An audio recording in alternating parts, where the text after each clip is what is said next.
ಜೈಲು ಪಾಲಾಗಿರುವ ದರ್ಶನ್ ಅನ್ನ ಕುಟುಂಬಸ್ಥರು ಭೇಟಿಯಾಗಿದ್ದಾರೆ. ತಾಯಿ ಮೀನಾ ತೂಗುದೀಪ್ ಮುಂದೆ ದರ್ಶನ್ ಬಹಳ ಭಾವುಕರಾಗಿದ್ದಾರೆ. ಸಹಜವಾಗಿ ತಾಯಿ ಹೃದಯ ಮಗನನ್ನು ನೋಡುವುದಕ್ಕೆ ತಾಯಿ ಮೀನಾ ತೂಗುದೀಪ ಅವರು ಬಂದಿದ್ದಾರೆ. ದರ್ಶನ್ ತಾಯಿಯ ಮುಂದೆ ಬಹಳ ಭಾವುಕರಾಗಿದ್ದಾರೆ, ಕಣ್ಣೀರು ಹಾಕಿದ್ದಾರೆ. ನಟ ದರ್ಶನ್ ಕೇಂದ್ರ ಕಾರಾಗೃಹ ಸೇರಿ ಇವತ್ತಿಗೆ 10 ದಿನ ಆಯಿತು. ಜೈಲಲ್ಲಿ ಮಾನಸಿಕವಾಗಿ ಸಹಜವಾಗಿ A2 ಆರೋಪಿ 2 ದರ್ಶನ್, ಅಕ್ಯೂಸ್ ನಂಬರ್ 2 ದರ್ಶನ್ ಕುಗ್ಗಿ ಹೋಗಿದ್ದಾರೆ. ಪತ್ನಿ ವಿಜಯಲಕ್ಷ್ಮಿ ಹಾಗೂ ಮಗ ವಿನೀಶ್ನನ್ನು ಕೂಡ ಭೇಟಿ ಮಾಡಿದ್ದಾರೆ. ತಾಯಿ ಮೀನಾ ತೂಗುದೀಪ ಮತ್ತು ದರ್ಶನ್ ಅವರ ಸಹೋದರ ದಿನಕರ್ ತೂಗುದೀಪ ಕೂಡ ಭೇಟಿ ಮಾಡಿದ್ದಾರೆ.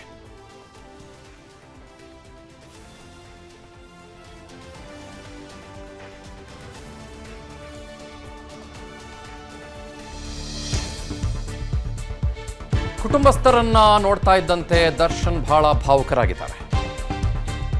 ದರ್ಶನ್ ಅನ್ನ ನೋಡಿ ಪತ್ನಿ ವಿಜಯಲಕ್ಷ್ಮಿ ಕೂಡ ಬಹಳ ಭಾವುಕರಾದರು. ಜೈಲಲ್ಲಿರುವ ದರ್ಶನ್ಗೆ ತಮ್ಮ ದಿನಕರ್ ತೂಗುದೀಪ ಧೈರ್ಯ ತುಂಬಿದ್ದಾರೆ. ಮುಂದಿನ ಕಾನೂನು ಹೋರಾಟದ ಬಗ್ಗೆ ಕುಟುಂಬಸ್ಥರು ಚರ್ಚೆ ನಡೆಸಿದ್ದಾರೆ. ಜೈಲಲ್ಲಿ ಕುಟುಂಬಸ್ಥರ ಜೊತೆಗೆ ಬಹಳ ಹೊತ್ತು ಚರ್ಚೆ ನಡೆಸಿರ್ಲಿಕ್ಕಿಲ್ಲ, ಅದನ್ನೆಲ್ಲ ಲಾಯರ್ಗಳು ನೋಡ್ಕೊಳ್ತಾರೆ. ಒಂದು ಸ್ವಲ್ಪ ಹಾಗೆ ಬಂದು ಹೀಗೆ ಹೋಗಿರುತ್ತಷ್ಟೇ. ಆದರೆ ತಾಯಿ ಮೀನಾ ಅವರು ಬಹಳ ದೇವರಲ್ಲಿ ನಂಬಿಕೆ ಇಟ್ಕೊಂಡಂಥವರು ಮತ್ತು ಮಗನನ್ನು ಬಹಳ ಕಷ್ಟಪಟ್ಟು ಬೆಳೆಸಿದಂಥವರು, ಮಗನ ಅಭ್ಯುದಯಕ್ಕೆ ಕಾರಣವಾದಂಥವರು. ಆದರೆ ಮಗ ಇವಾಗ ಈ ಸ್ಥಿತಿಯಲ್ಲಿ ಇರುವುದನ್ನು ನೋಡಿ ಸಹಜವಾಗಿ ತಾಯಿ ಹೃದಯ ನೊಂದ್ಕೊಂಡ್ಬಿಟ್ಟಿರುತ್ತೆ. ಮತ್ತೊಂದು ಕಡೆ ಆ ಕಡೆ ಚಿತ್ರದುರ್ಗದಲ್ಲಿ ರೇಣುಕಾ ಸ್ವಾಮಿಯನ್ನು ಕಳೆದುಕೊಂಡಂಥ ತಾಯಿ ಹೃದಯ ಕೂಡ ಇನ್ನೂ ಜಾಸ್ತಿ ನೊಂದ್ಕೊಂಡಿರುತ್ತೆ. ಜೈಲು ಪಾಲಾಗಿರುವ ದರ್ಶನ್ ಅನ್ನ ಕುಟುಂಬಸ್ಥರು ಭೇಟಿಯಾಗಿದ್ದಾರೆ. ತಾಯಿ ಮೀನಾ ತೂಗುದೀಪ್ ಮುಂದೆ ದರ್ಶನ್ ಬಹಳ ಭಾವುಕರಾಗಿದ್ದಾರೆ. ಸಹಜವಾಗಿ ತಾಯಿ ಹೃದಯ ಮಗನನ್ನು ನೋಡುವುದಕ್ಕೆ ತಾಯಿ ಮೀನಾ ತೂಗುದೀಪ ಅವರು ಬಂದಿದ್ದಾರೆ. ದರ್ಶನ್ ತಾಯಿಯ ಮುಂದೆ ಬಹಳ ಭಾವುಕರಾಗಿದ್ದಾರೆ, ಕಣ್ಣೀರು ಹಾಕಿದ್ದಾರೆ.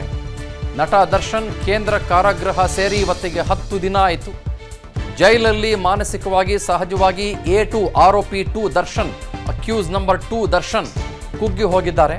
ಪತ್ನಿ ವಿಜಯಲಕ್ಷ್ಮಿ ಹಾಗೂ ಮಗ ವಿನೀಶ್ನನ್ನು ಕೂಡ ಭೇಟಿ ಮಾಡಿದ್ದಾರೆ. ತಾಯಿ ಮೀನಾ ತೂಗುದೀಪ ಮತ್ತು ದರ್ಶನ್ ಅವರ ಸಹೋದರ ದಿನಕರ್ ತೂಗುದೀಪ ಕೂಡ ಭೇಟಿ ಮಾಡಿದ್ದಾರೆ.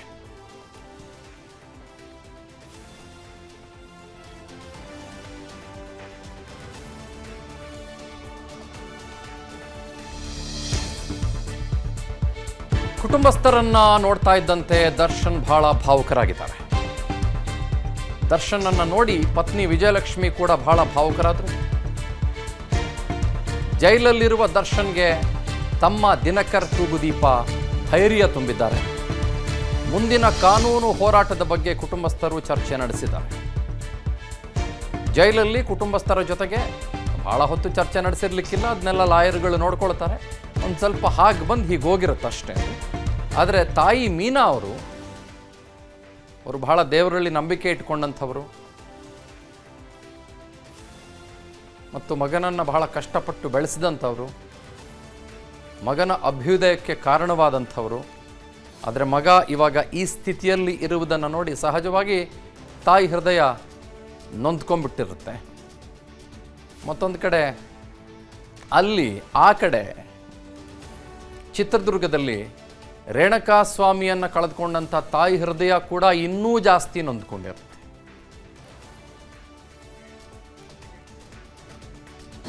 ಅನುಕ್ಷಣದ ಸುದ್ದಿಗಳಿಗಾಗಿ ವಿಸ್ತಾರ ನ್ಯೂಸ್ ಯೂಟ್ಯೂಬ್ ಚಾನೆಲ್ ಸಬ್ಸ್ಕ್ರೈಬ್ ಮಾಡಿ. ಹೊಸ ಸುದ್ದಿಗಳ ನೋಟಿಫಿಕೇಶನ್ಗಾಗಿ ಬೆಲ್ ಐಕಾನ್ ಕ್ಲಿಕ್ ಮಾಡಿ. ಲೇಟೆಸ್ಟ್ ಅಪ್ಡೇಟ್ಸ್ಗಾಗಿ www.vistaranews.com ವೆಬ್ಸೈಟ್ಗೆ ವಿಸಿಟ್ ಮಾಡಿ. ಅಂಗೈಯಲ್ಲೇ ಜಗತ್ತಿನ ಸುದ್ದಿ ತಿಳಿಯಲು ವಿಸ್ತಾರ ನ್ಯೂಸ್ ಕನ್ನಡ ಆಪ್ ಡೌನ್ಲೋಡ್ ಮಾಡಿ.